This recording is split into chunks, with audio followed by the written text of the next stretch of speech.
पर्दा फट गया ऑडियो बुक के सफर में हम आगे बढ़ते हैं इसके 10वें अध्याय की तरफ। इसके पहले जिन भाई बहनों ने इसके पहले के अध्यायों को नहीं सुना है तो इसे जरूर सुने, ऊपर दिए गए आई बटन पर क्लिक करके। और हाँ, आगे के अध्यायों के लिए चैनल को सब्सक्राइब करना ना भूले। तो चलिए बिना देरी किए हम अपने 10वें अध्याय की तरफ चलते हैं। अध्याय 10, अनीस दीदी। दिसंबर में क्रिस्त जयंती का त्योहार आया। यह मेरा पहला क्रिसमस था। कुछ अंधे बच्चे अपने घर चले गए, अन्य बच्चे वहीं थे। प्रिंसिपल साहब और उनकी पत्नी ने बच्चों को खिलौने और मिठाइयाँ उपहार में दी। उस दिन हमने सेल्वेशन आर्मी यानी गिरजाघर में आराधना की। उस रात प्रिंसिपल साहब के घर हमें एक दावत दी गई। क्रिस्ट जयंती के बाद मेरे जीजाजी बुलंदशाह बड़ी बुरी खबर लेकर रावलपिंडी से मुझसे मिलने आए। वे थके हुए थे और चेहरा मुरझाया था। मुझसे मिलकर, तुम्हारी दीदी अनीस 3 महीनों से पलंग पर पड़ी है, अब मृत्यु के निकट आ पहुंची है, तुम्हें याद कर रही है, बार बार तुम्हारे नाम को पुकारती है, क्या एक बार आकर उन्हें नहीं देखोगी? विनती करने लगे। अनीस 3 महीने से किराए के बंगले में पारिवारिक डॉक्टर से इलाज करवा रही थी। उसके प्रसव में बड़ी कठिनाई हुई। 7 मासा गर्भ गिर गया था। अस्पताल में डॉक्टरों से खून का बहना नहीं रुका। ऐसी हालत में कैसे कह सकती हूँ कि मैं नहीं आ पाऊंगी? पाठशाला से छुट्टी मांगनी होगी। एक और आवाज भी सुनाई पड़ी, कोई फायदा नहीं, तुम्हारे पहुंचने से पहले ही वह मर जाएगी। वहाँ यीशु के बारे में तुम्हें कुछ कहने नहीं दिया जाएगा। इतना ही नहीं, वे तुम्हें वापस आने से रोक लेंगे। इस प्रकार के शब्द मेरे कानों में गूंज रहे थे। लेकिन मैंने सबसे पहले अपने कमरे में जाकर प्रार्थना की। प्रभु, क्या मैं जाऊं? मैंने पूछा। यीशु ने कहा, तुम जाओ, मैं उनके प्राणों की रक्षा करूंगा। मैंने यीशु की बात पर विश्वास करके 2 जोड़ी कपड़े अपने बैग में रखे और प्रिंसिपल साहब से 2 दिन की छुट्टी मांगकर रावलपिंडी रवाना हो गई। यह सफर 3 घंटे का था। घर पहुंचते ही हमें मौत की खबर मिली। डॉक्टर ने साहिबा ने कहा, तुम्हारी दीदी ने 1 घंटे पहले ही दम तोड़ा, उनका बहुत सा खून बह गया। मेरे अंदर जाकर दीदी का शव देखा। उनका चेहरा पीला पड़ गया था और होठ काले। जीजाजी फूट फूट कर रो पड़े। मैंने भी रोते हुए वहीं पलंग के पास घुटने टेक कर, यीशु, तुमने कहा था कि दीदी के प्राणों की रक्षा करोगे, किंतु वे मर गई, मैं क्या करूं? तुम ही मार्ग, सत्य और जीवन हो। एक चमत्कार करके इनको जिलाओ, अपना जीवन इनके अंदर डालो, तब इनको आपके विषय में उपदेश दूंगी। कहकर प्रार्थना कर ही रही थी कि यीशु ने कहा, उनकी मृत्यु नहीं हुई है, यह जीवित है, मैंने इनकी उम्र बढ़ा दी है। मेरे खुशी से खड़े होकर सबसे कहा, आप लोग रोइए मत, दीदी जिंदा है। मेरी बातें सुनकर गुस्से से उन्होंने पागल हो गई है, पागल हो गई है कहते हुए मुझे एक कमरे में ढकेल दिया और दरवाजा बंद करके ताला लगा दिया। प्रभु, क्या मेरी दीदी को जिलाओगे नहीं? क्या सबको यह नहीं दिखाओगे कि वे जिंदा हैं? इस प्रकार मैं अकेली वहीं प्रार्थना कर रही थी। दीदी की मृत्यु की खबर शीघ्र ही फैल गई। सारा घर रिश्तेदारों से और मित्रों से भर गया। अंत्येष्टि यानी फ्यूनरल की तैयारियां होने लगी। आखिरी बार दीदी का चेहरा दिखने के लिए सुबह के 8 बजे मुझे बाहर निकाला गया। मौलवी की पत्नी दीदी के शरीर पर कलमा पढ़ रही थी। फिर कफन में रखने से पूर्व वे अंतिम बार दीदी को नहलाने के लिए उठे। अचानक दीदी का हाथ हिलने लगा। उन्होंने आंखें खोली और आश्चर्यचकित होकर उठ बैठी। स्त्रियां डर के मारे चिल्लाती हुई कमरे से बाहर दौड़ पड़ी। चारों तरफ भगदड़ मची हुई थी। मैंने दीदी को गले से लगा लिया। उसके बाद औरतें एक एक करके वापस आने लगी। उन्होंने मेरी तरफ देखकर पूछा, तुमने क्या किया? क्या मरा हुआ व्यक्ति उठकर बैठ सकता है? प्रभु के इस महान कार्य से अत्यधिक संतुष्ट होकर मैंने कहा, आप उन्हीं से पूछ ले। दीदी ने उनसे कहा, आप लोग क्यों डर रहे हैं? मैं जिंदा हूँ। मेरे जीजा जी, मौलवी साहब और मस्जिद के बड़े लोग सब दौड़ते हुए वहां आ गए। मौलवी साहब दीदी से बोले, तुम्हारे साथ क्या हुआ? बता बेटी, तुम 14 घंटे पहले मर चुकी थी। हमने कफन की भी सारी तैयारियां कर दी थी। अनीश ने कहा, मैं मरी नहीं, तुम सचमुच मर गई थी, तुम में जीवन नहीं था। डॉक्टरनी साहिबा ने जोर देकर कहा। मेरी मृत्यु नहीं हुई, मैं केवल सो रही थी। मैंने एक सपना देखा कि मैं एक सीढ़ी पर चढ़ने के लिए कदम रखने वाली थी। ऊपर सीढ़ी के दूसरे छोर पर एक व्यक्ति नजर आया। वह श्वेत वस्त्र पहने स्वर्ण मुकुट धारण किए था। उनके माथे से तेज निकल रहा था। मैंने उनका हाथ अपने ऊपर देखा और उस हाथ से रोशनी की किरणें निकल रही थी। उन्होंने कहा, मैं यीशु मसीह हूँ, राजाओं का राजा। तुम्हें वापस पृथ्वी पर भेज रहा हूँ। मेरे द्वारा नियत समय पर तुम्हें यहाँ वापस बुलाऊंगा। उसके बाद मैंने आंखें खोली, अनीस दीदी ने कहा। अनीस का चेहरा खुशी से दमक रहा था। हमारा परिवार खुशी से फूला न समाया। इस चमत्कार को सुनने की जिज्ञासा रखने वाले प्रत्येक व्यक्ति को मैंने बताया कि यीशु एक नबी मात्र नहीं, बल्कि वही परमेश्वर है। यहाँ तक कि मुझसे शुरू से घृणा रखने वाले जीजा जी ने पूछा, तुम्हारी प्रार्थनाओं ने ही मेरी पत्नी को जीवित किया है। जिसे तुमने अपनी आंखों से देखा, वह महान नबी कौन है?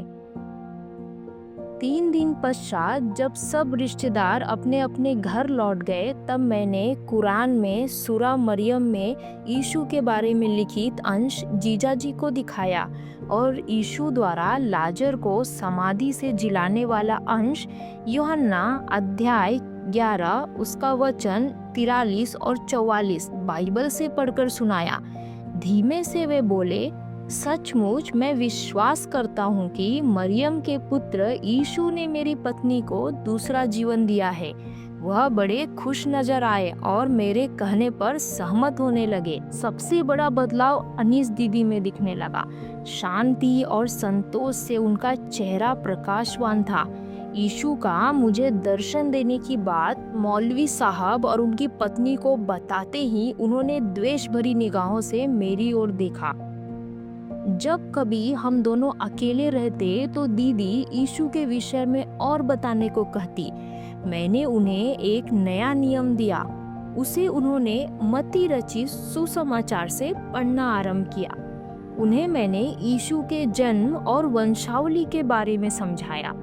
मेरे लिए प्रार्थना करो। जो दर्शन मैंने देखा है, मैं उसके प्रति विश्वास योग्य रहूं। विवाहित होने के कारण मेरे लिए और अधिक प्रार्थना करो, अनीश दीदी ने कहा। मैं उनका कष्ट समझ रही थी। मैंने कहा कि उनके लिए प्रार्थना अवश्य करूंगी। इतने में मुझे अपनी पाठशाला याद आई। दीदी मुझे जाना होगा, कहते हुए जाने के लिए तैयार हो गई। तुम जब चाहो आ सकती हो, कहकर दीदी ने विदाई दी। मैं फौरन बस पकड़कर लाहौर पहुंची।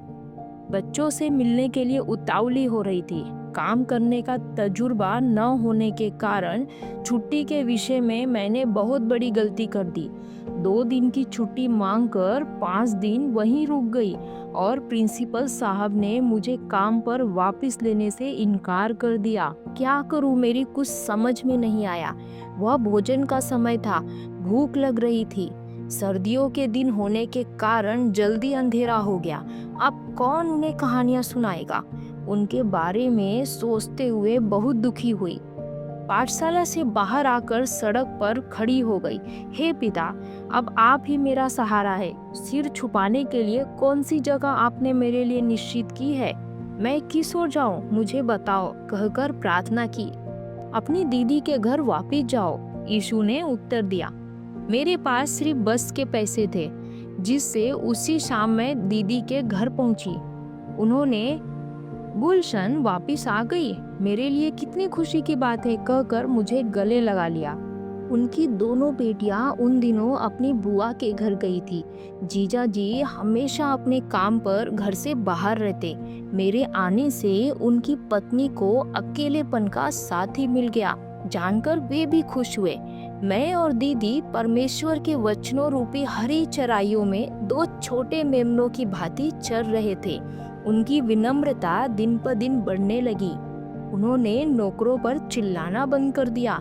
कभी कभी स्वयं भोजन किए बिना नौकरों के लिए खाना परोसती। उन्होंने यह आयत खोज ली थी कि दूसरों का अपने से बढ़कर सम्मान करो। वह कहती गरीबों का हक पहला है। उनकी मंशा जानने के लिए मैंने पूछा, तुम ऐसा क्यों कर रही हो? उन्होंने जवाब दिया, ताकि यदि मैं कल मर जाऊं तो पता रहेगा कि मेरी क्या स्थिति है। मैं उनकी यानी यीशु एक आज्ञाकारी शिष्य बनना चाहती हूँ।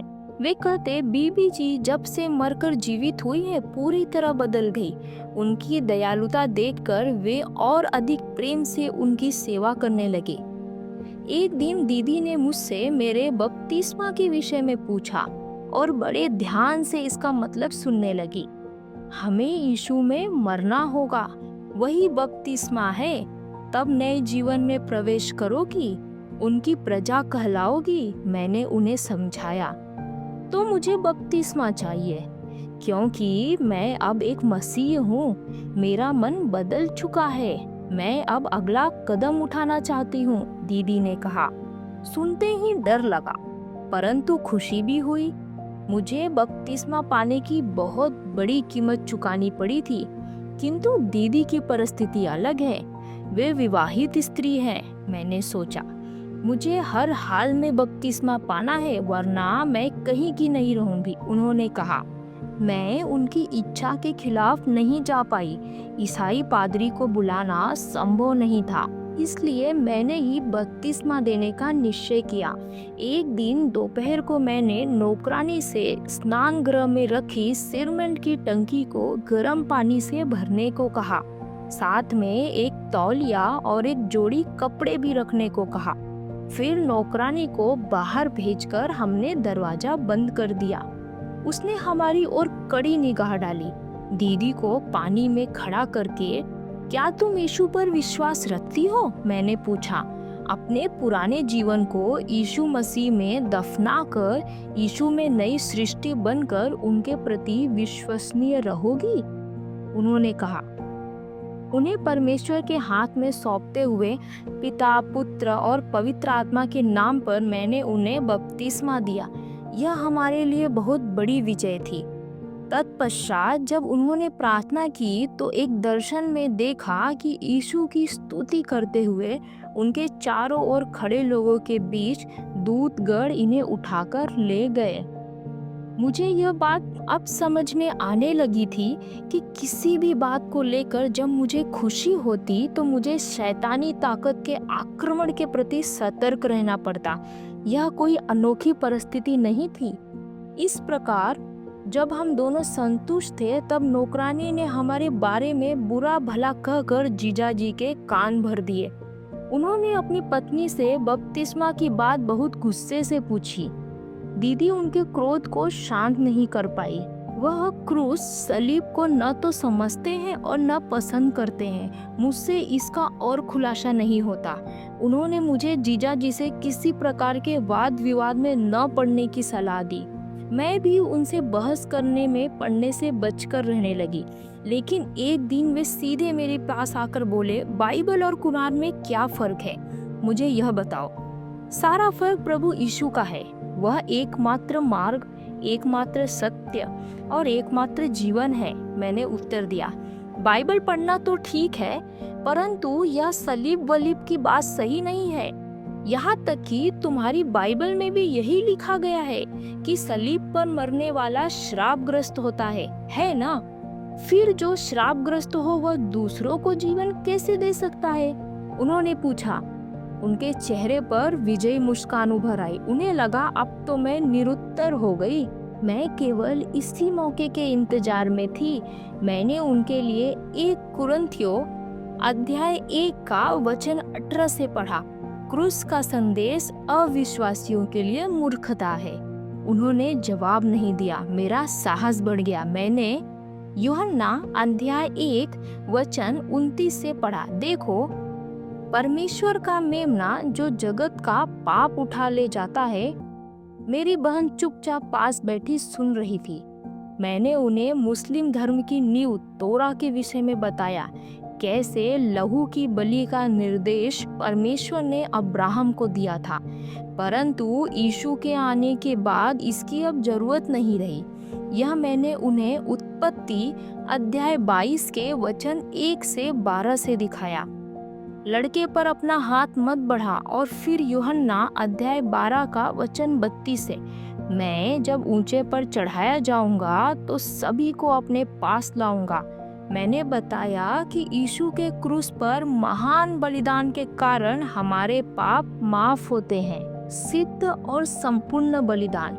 मैंने यह भी बताया कि इसकी आरंभिक जानकारी मुझे कुरान से मिली और पूरी समझ बाइबल पढ़ने पर आई। मैंने उन नबियों के बारे में भी बताया जिन्होंने यीशु के आगमन की नबूवत की थी। मैंने यह भी बताया कि बाइबल कोई साधारण किताब नहीं, बल्कि खुदा का जीवित वचन है, और जो कुछ मेरे जीवन में हुआ उसके लिए सहायता मुझे बाइबल से ही मिली। मैंने उन्हें समझाया। मैंने बातचीत का अंत प्रेरितों के काम अध्याय 11 वचन 11 से 12 तक से किया। यह वही पत्थर है जिसे तुम राजमिस्त्रियों ने ठुकरा दिया था, परंतु यही कोने का पत्थर बना, किसी दूसरे के द्वारा उद्धार नहीं, क्योंकि स्वर्ग के नीचे मनुष्यों के बीच में कोई दूसरा नाम नहीं दिया गया है जिसके द्वारा हम उद्धार पाए। उस वक्त सुबह के 10 बजे थे। वे मंत्र मुग्ध मेरी बातें सुन रहे थे। फिर एकाएक, क्या तुम मुझे भी मसीह बनाना चाहती हो? मेरे घर में रहकर मेरे ही धर्म को बदलना चाहती हो? इसी वक्त घर छोड़कर चली जाओ, फिर कभी मत आना, उन्होंने जोर से चिल्लाकर कहा। मैं फौरन उठकर तैयार हो गई। दीदी ने विदाई देते हुए कुछ पैसे हाथ में थमा दिए। तुम रावलपिंडी जाओ। देखो, इस पते पर मेरी एक सहेली रहती है। उनके पति सरकारी नौकरी में उच्च पद पर है। वे पाकिस्तान में औरतों के कष्टों का हल ढूंढने में जुटे हैं। हमारे परिवार से भी अच्छी तरह परिचित है। हो सकता है तुम्हारे लिए उनके पास कोई न कोई काम होगा, दीदी ने सलाह देते हुए कहा। पेशावर रोड पर एक शानदार कोठी। मैंने अपना परिचय देते हुए अपना नाम, पिताजी का नाम लिखकर अंदर भेजा, ताकि यह महिला जो हमारी पारिवारिक मित्र थी समझ सके और याद हो आए कि मैं कौन हूँ।